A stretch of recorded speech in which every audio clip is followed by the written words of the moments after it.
Experts के साथ सवाल हम लॉन्ग रेंज हथियारों को लेकर कर रहे थे और यही वजह है कि लॉन्ग रेंज हथियारों पर यूक्रेन की परेशानी जिस तरीके से बढ़ रही है। एक और बड़ी खबर है, यूक्रेन ने अब कनाडा से इसको लेकर मदद मांगी है। नेटो सहयोगियों से इजाजत दिलाने की बात यहां पर कही जा रही है।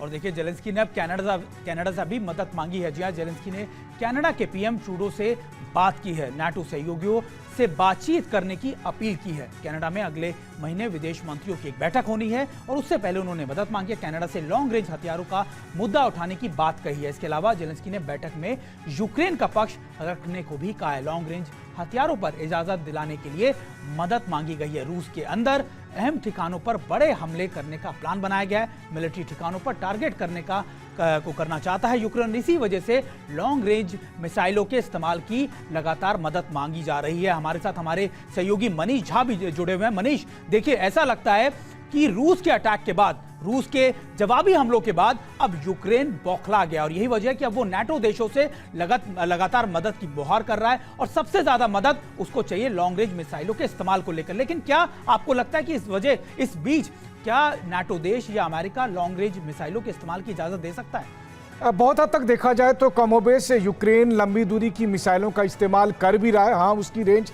उतनी नहीं है जिससे कि वो मॉस्को पर या सेंट पीटर्सबर्ग पर या इस तरह के शहरों पर हमला कर सके, लेकिन निश्चित तौर पर 250-300 किलोमीटर दूरी तक तो वो हमले कर ही रहा था और जेलेंस्की इसकी मांग कर रहे हैं। जेलेंस्की लगातार गोल पोस्ट चेंज कर रहे हैं। कभी वो कहते हैं कि लंबी दूरी की मिसाइलें आने से यूक्रेन जीत हासिल कर लेगा, कभी वो कहते हैं कि F-16 के आने से हम ऐसा कर लेंगे और बहुत हद तक कई बार वो डेयरिंग स्टेप उठाते हैं जब वो कुर्स्क में न्यूक्लियर प्लांट पर कब्जा करने की कोशिश करते हैं और फिर वो कहते हैं कि हम यहाँ पर बफर जोन बनाएंगे। मुझे लगता है कि बहुत हद तक यूक्रेन को ये समझना पड़ेगा कि इस तरह से